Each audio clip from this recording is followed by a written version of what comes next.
नमस्कार दोस्तों, आपका मेरे YouTube चैनल कथा संग्रह में स्वागत है।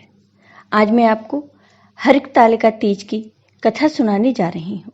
अगर आपको ये कथा पसंद आए तो कमेंट बॉक्स में भगवान शिव और माँ पार्वती की जय अवश्य लिखिए। अब सुनिए ये कथा। एक बार भगवान शिव ने माता पार्वती को उनके पूर्व जन्म के बारे में बताते हुए इस व्रत के महत्व को समझाया। माता पार्वती ने बहुत छोटी उम्र में ही भगवान शिव को अपने पति के रूप में स्वीकार कर लिया था। उन्होंने बाल्यावस्था में ही 12 वर्षों तक हिमालय के किनारे बैठकर कठिन तप शुरू कर दिया। अपने इस तप के दौरान उन्होंने बिना कुछ खाए पिए अपना जीवन व्यतीत किया। उन्होंने जीवित रहने के लिए सूखे पत्ते और हवा खाकर ही कई वर्षों तक तपस्या की।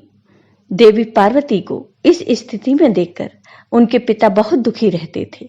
देवी पार्वती की तपस्या को देखकर भगवान विष्णु बहुत प्रसन्न हुए, जिसके बाद महर्षि नारद उनके पिता के पास भगवान विष्णु का रिश्ता लेकर पहुंचे।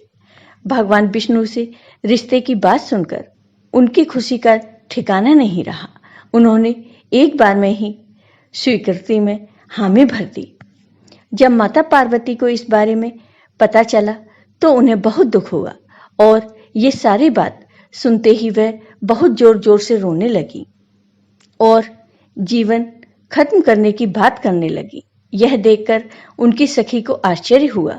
वे स्वयं नारायण से विवाह होने पर इतनी दुखी क्यों हैं? तब उनकी सखी ने उनसे पूछा कि तुम इतनी दुखी क्यों हो? तब पार्वती जी ने अपनी सखी को सारी बात बताई कि वे इतना कठिन तप और व्रत भगवान शिव को पति रूप में पाने के लिए कर रही हैं, लेकिन उनके पिता उनकी शादी भगवान विष्णु से ही करवाना चाहते हैं। तब उनकी सखी ने उन्हें वन में तप करने की सलाह दी। उनके कहने के अनुसार देवी पार्वती एक घने वन में पहुंच गईं।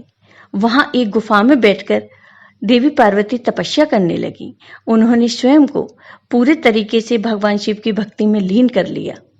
भाद्रपद के शुक्ल पक्ष की तृतीया तिथि के दिन देवी पार्वती ने रेत में शिवलिंग बनाया और रात भर जागकर भगवान शिव की स्तुति की। माता पार्वती के इस समर्पण को देखकर भगवान शिव प्रसन्न हो गए और उन्हें स्वयं को उनके पति रूप में मिलने का वरदान दिया। इसके बाद माता पार्वती के पिता उन्हें ढूंढते ढूंढते वहां आ गए और उन्होंने अपनी बेटी से चलने के लिए कहा, लेकिन पार्वती जी ने कहा कि मैं भगवान शिव को अपने पति के रूप में वरण कर चुकी हूं। मैं एक ही शर्त पर आपके साथ चलूंगी। अगर आप मेरा विवाह भगवान शिव से कर दें। तब राजा अपनी पुत्री की बात मान गए और कुछ ही दिनों बाद भगवान शिव और मां पार्वती का विवाह हो गया। माना जाता है कि जो भी महिला इस दिन पूरे विधि विधान और श्रद्धा पूर्वक हरितालिका व्रत करती है, उन्हें इच्छा अनुसार वर की प्राप्ति होती है। इसके साथ विवाहित स्त्रियों को भी खुशहाल दाम्पत्य जीवन का सुख प्राप्त होता है। इसलिए हरियाली तीज के इस व्रत को इतना महत्वपूर्ण बताया गया है। जय हो भगवान शिव की, जय हो माता पार्वती की।